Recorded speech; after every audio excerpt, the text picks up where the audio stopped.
সুভাষটা জিদ্দা এবং মিঠুন চক্রবর্তী এই যোদ্ধা মুভি হাসি খুশি দিয়ে কিন্তু ভরা ছিল এবং ফ্যামিলি এন্টারটেনমেন্ট ভালো একটি দারুণ মুভি ছিল এই যোদ্ধা মুভি।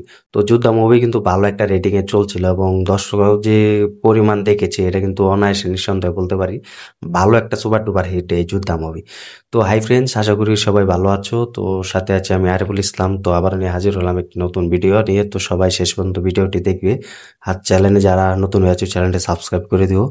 তো সুভাষটা জিদ্দার সাথে কিন্তু আমরা মিঠুন চক্রবর্তীকে দেখতে পেয়েছি এই যোদ্ধা মুভি। তো যোদ্ধা মুভি দিয়ে কিন্তু সেরাটা দিয়েছিল এই মিঠুন চক্রবর্তী এবং সুভাষটা জিদ্দার কাছ থেকে কিন্তু আমরা পেয়েছিলাম এবং সেখানে দেবাশ্রী রায় এবং কোয়েল মল্লিকও কিন্তু অভিনয় করেছিল। তো এই দুই দাদা হিসেবে কিন্তু একটি হয়। তো আমরা দেখতে পাই সুভাষটা জিদ্দাকে যে একজন ভিলেন হিসেবে কিন্তু পুরো জনগণের সাথে থাকে এবং সমাজকে ভালোবাসে। তিনি সমাজকে অনেক সাহায্য করে এবং সমাজের লোকদেরকে কিন্তু অনেক সাহায্য করে থাকেন। এটা কিন্তু সুভাষটা জিদ্দাকে দেখি। এবং অপর ক্ষেত্রে যদি কথা বলি মিঠুন চক্রবর্তীকে, তো তিনি কিন্তু একজন অফিসার, পুলিশ অফিসার। তো তিনি কিন্তু অনেক গুন্ডাদের এবং অনেক মাতালদেরকে নিয়ে এবং অনেক যারা ভিলেন হিসেবে থাকেন তাদেরকে কিন্তু অনেক জেলে ভরে এবং তাদের বিরুদ্ধে লড়াই করে এবং একজন সৎ পুলিশ অফিসার এই মিঠুন চক্রবর্তী। তো সব মিলিয়ে কিন্তু তাদের দুজনের ভিতরে সুভাষটা জিৎ এবং মিঠুন চক্রবর্তীর সাথে কিন্তু একটি অন্য লেভেলে কিন্তু একটি শুরু হয় গ্যাঞ্জাম। তো সেই গ্যাঞ্জাম কিন্তু সুভাষটা জিৎ যে একজন ভালো মানুষ এবং তিনি যে সমাজকে অনেক ভালোবাসে, সমাজের লোকদেরকে অনেক ভালোবাসে, এটা কিন্তু মিঠুন চক্রবর্তী কিন্তু জানতে পারে। তো এটার জন্য কিন্তু অনেক সুভাষটা জিদ্দাকে কিন্তু তিনি অ্যারেস্ট করে বুঝতে পারে যে তিনি একজন ভালো একজন মানুষ এবং এটার জন্য কিন্তু সুভাষটা জিতকে কিন্তু ছেড়ে দেয়। তো সুভাষটা জিদ্দার এই কথা শুনে কিন্তু মিঠুন চক্রবর্তী কিন্তু অনেক খুশি হয় এবং মিঠুন চক্রবর্তীকে যখন এমপি আসে তাকে অনেক ওয়ারিং দেয় এবং তাকে যখন প্রশ্ন করা হয় যে তোমার চাকরি ছেড়ে দেওয়া উচিত, তো মিঠুনও বলে চাকরি কারো বাপের না, এটা হচ্ছে সরকারি চাকরি।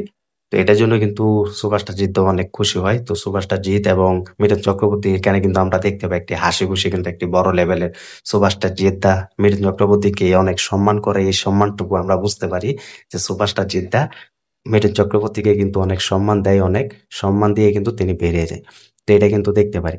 তো এই দুই ভাই কিন্তু মিলে কিন্তু একটা সময় কিন্তু এক হয়ে যায় এবং তারপর থেকে কিন্তু তাদের দুজনের ভিতরে কিন্তু অনেক গ্যাঞ্জাম হয়, অনেক আলাদা থাকে।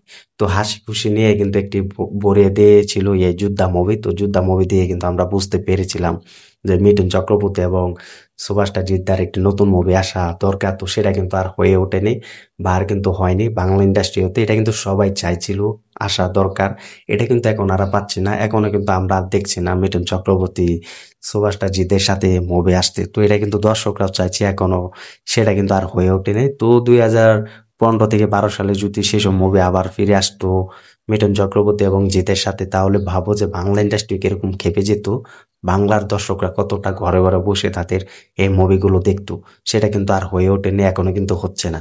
তো এই যোদ্ধা মুভিটা কিন্তু সেরা মুভি ছিল আমার ক্ষেত্রে আমি বলছি, কারণ আমি দেখেছি। এখনো দেখলে কিন্তু জলসা মুভিসে কিন্তু কানাজ বাংলা এই মুভিগুলো চালানো হয় অটো প্ল্যাটফর্মে। তো সেখান থেকে কিন্তু এইসব মুভি আমরা দেখি অনায়াসে বসে। তো সব মিলিয়ে কিন্তু ভালো লাগে এই মুভি। তো এটা দিয়ে কিন্তু অলরেডি কিন্তু সুপার ডুপার হিট দিয়েছেন। কোয়েল মল্লিকও ছিলেন, দেবাশী রায় ছিলেন এবং মিঠুন চক্রবর্তী ছিলেন এবং জিৎ ছিলেন, যে কিনা আমাদের বাংলার সুপারস্টার টলিউড বস জিৎ তিনি ছিলেন।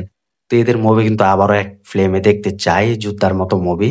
তো তোমরা কমেন্ট করে জানিয়ে দাও এই মিঠুন চক্রবর্তী এবং সুভাষটা জিদ্দার সাথে যেন একটি বড় স্কেলে কমার্শিয়াল মুভি তৈরি হোক, যেন আমরা একসাথে দেখতে পাই। তো এটা যেন আবার হোক। তো এটার জন্য কতটা খুশি হবে যদি হলে কমেন্ট করে জানিয়ে দাও। ভিডিওটি ভালো লাগলে শেয়ার করে দিও, চ্যানেল নতুন থাকলে চ্যানেলটা সাবস্ক্রাইব করে দিও। দেখা হবে নতুন ভিডিও নিয়ে, নতুন আপডেট নিয়ে। ধন্যবাদ সবাইকে এতক্ষণ সাথে থাকার জন্য।